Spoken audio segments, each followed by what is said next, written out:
Welcome to the Whiskers Sanctuary. I'm glad you're here. Take a moment to let your body arrive wherever you are right now. The weight of you against whatever is beneath you, the temperature of the air, the particular stillness of this hour. And as you settle in, just let your breathing find its own pace, slow and easy, not forced, simply continuing the way it has been continuing all evening without any help from you at all. Tonight, we're going somewhere that exists only in the quietest part of the night, the long, unhurried hour before the world has remembered to begin again. A garden in the last of the dark, where the night is still holding and the day has not yet arrived, and everything in between is simply resting, cool and still, and completely at ease with the waiting. And moving through that garden softly, without purpose or destination, a cat is wandering through the last layer of night. Let yourself settle a little deeper. Nothing has started yet, and nothing needs to. And the garden holds its quiet. The garden is very quiet at this hour. Not the quiet of something that has been silenced, but the quiet of something that has simply been still for a very long time. Since long before midnight, since long before the last light in the house went out. The quiet has been building all night, settling layer by layer the way dew settles, slowly, without announcement, until everything is covered in it, and the whole garden breathes at the same slow pace. The shapes of things are soft at this hour, the darker mass of a hedge, the pale suggestion of a path, the low outline of a stone wall at the far edge, holding the garden in the way a cupped hand holds something worth keeping. Everything exists here as a gentler version of itself, not hidden, but not yet fully present either, still belonging more to the night than to what is coming. The air smells of earth and green things, cool and clean in a way that later air is not, untouched by warmth or movement, carrying the faint scent of dew on stone, the quiet breath of leaves that have been still all night. Something deeper beneath that too, the smell of soil, patient, unhurried, completely indifferent to the hour. The garden holds its quiet. And through all of this, the cat moves. It entered the garden some time ago, slipping through a gap in the hedge the way cats slip through gaps, with the easy confidence of something that has done this many times before. Since then, it has simply been moving, not exploring, not searching, simply continuing the way breath continues, because that is what living things do even in the deepest quiet. They move, slowly, and then more slowly, and then they rest. Its paws are wet from the dew on the grass. Each step leaves a faint impression in the pale ground, there and then gone, absorbed back into the stillness before it has fully existed. The cat does not notice this. It does not notice much at this hour in the way that noticing usually means. It simply receives what is there, the cool, the quiet, the soft dark, and continues. The cat moves along the edge of a low bed of plants. Their stems are upright and still in the windless air, each one carrying its small weight of dew. The cat passes them without disturbing them, close but gently, leaving no trace on either side. The plants remain as they were. The garden closes behind the cat like water behind a hand, withdrawn slowly from a still pool. It pauses, just pauses, for no reason except that pausing is what this hour calls for. The cat stands in the middle of the path and cat simply exists there for a moment, feeling the cool ground beneath its paws, the cool air against its face, the weight of the quiet pressing softly from all directions at once. There is nothing to do with this.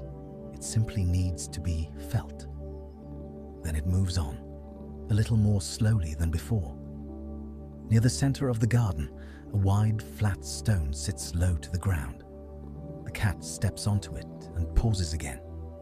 From here, the garden opens in every direction. The darker shapes of the hedge, the paler path, the wall at the far edge, and above it all, the sky. Vast, deep, still holding most of its stars, though the ones nearest the horizon seem slightly less certain than they did an hour ago. The cat looks up at them for a moment, then looks away. No conclusion drawn, nothing decided, simply seen and released. The garden holds its quiet. The cat steps down from the stone and follows the path along the inside of the far wall. The wall is old, its stones fitted together without mortar, held by their own weight and by the slow grip of moss that has been growing in the gaps for longer than anyone remembers. The cat moves beside it, close enough to feel the particular coolness that old stone keeps through the night, denser than air, more present, like the cold at the bottom of something deep and still. It pauses at the corner where the wall turns, sits for a moment. The garden from here is a series of soft shapes in the dark, none of them demanding attention, all of them simply present. The cat knows this garden the way it knows its own body. Every corner, every smell, every place where the air is slightly stiller or the ground slightly softer. It does not need to see it clearly to know exactly where it is. It does not need to know where it is to feel completely at home. And so it moves on, unhurried, a little slower now than before, simply passing through the last of the night. The wandering is becoming something else now.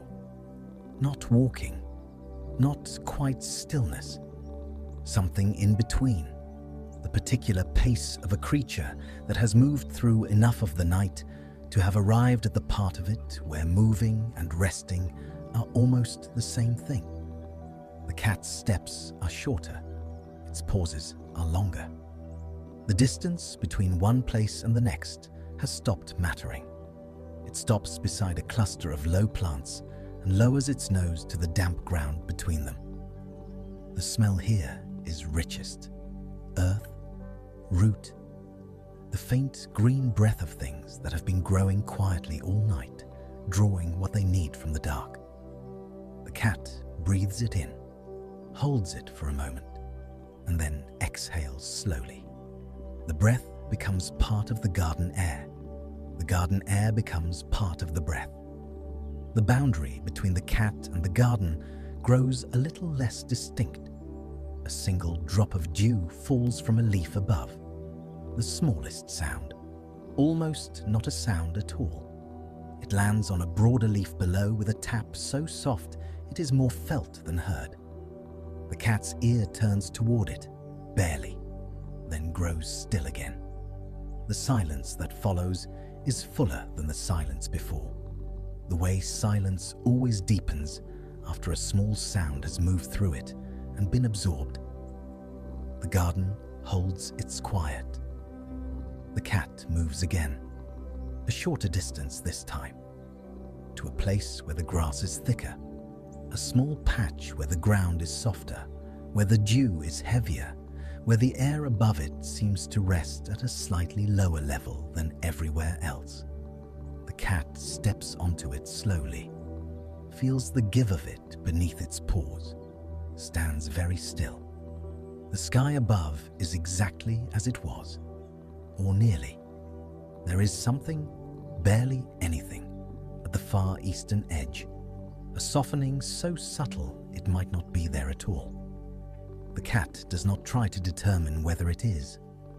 It simply looks for a moment and then closes its eyes and simply feels the garden, the cool air on its face, the damp ground beneath it, the absolute and complete stillness of a world that has not yet been asked to begin. This is enough. This has always been enough. There is a place at the base of a low, sprawling shrub. The branches reach out close to the ground, forming something like a shelter. Not walls, not a ceiling, but the feeling of them.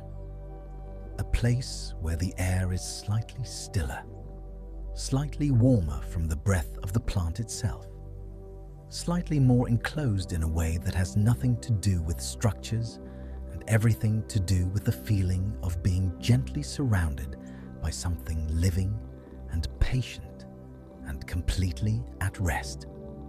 The cat has been moving toward it without knowing it was moving toward it. This is how cats find the right place. Not by searching, not by deciding, but by allowing the body to know what the mind has not yet been told. And now it is here. It steps beneath the low branches. The garden changes slightly around it, quieter, softer, more complete. The cat circles once, slowly, and then again, more slowly still, and then lowers itself down. The earth is cool against its body, soft in the top layer, the accumulated coolness of the whole long night, and warmer below that, where the soil holds the memory of the previous day. The cat settles into it, not with any tension remaining, not with any part of itself still braced against the possibility of needing to move again. Simply down, simply here, simply at rest, in the place it was always going to arrive at. The garden holds its quiet. The branches of the shrub above move almost imperceptibly in a breath of air so faint it barely exists. Just the garden breathing, just the night doing what nights do in their final hours, moving their cool air through the spaces between things without waking anything that is sleeping. The cat's fur shifts almost nothing, then stills again. Its eyes are open still, not wide, not alert, resting at the angle that belongs to the deepest kind of attention, the kind that requires no effort and produces nothing except the simple fact of receiving what is there. The soft shapes of the garden, the pale suggestion of the path, the wall at the far edge, and above it, the sky, still mostly its deep nighttime self, still holding most of its stars, still keeping the dark the way it has kept it all night. The cat breathes in and out. The garden breathes with it, and the garden holds its quiet. The cat's eyes grow heavy, not suddenly, not with any moment that could be named, simply in the way that things happen in the deepest part of the night, gradually, inevitably, without announcement. The garden around it has not changed. The sky is as it was, or nearly. Perhaps just the faintest degree less dark at its eastern edge, perhaps not. The dew is still on everything.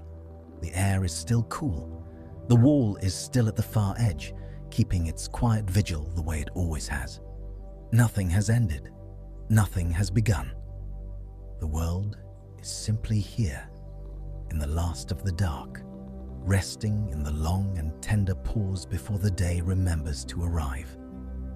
The cat's breathing has slowed to almost nothing, each breath rising from somewhere deep and still. A long, slow gathering of air, held for a moment, and then released so gradually it seems to take something with it, some last small held thing, dissolving into the garden air where it disperses without trace. in, and the long pause at the top, and out, and the longer pause still between the out and the next in, where everything simply rests, simply is, simply continues in the way that things continue when they have stopped needing to try. The garden holds its quiet. The sky continues its slow interior work, unhurried, without reference to anyone watching from below. The stars nearest the horizon have grown slightly softer, not gone, but less insistent. The cat does not follow this. Its eyes have closed now, not with any decision, simply because closed is where they arrived, the way a leaf arrives at the ground, slowly, and then all at once, and then still. The garden holds it, the cool earth holds it, the low branches hold it.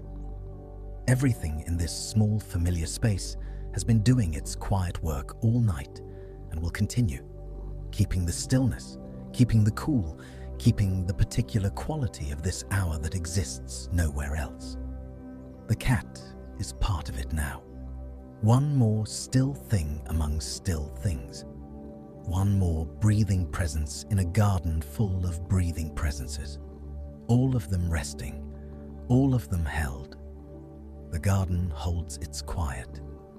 Before the day arrives, before the light begins its slow claim, before the garden remembers what it looks like in the morning, everything has already softened.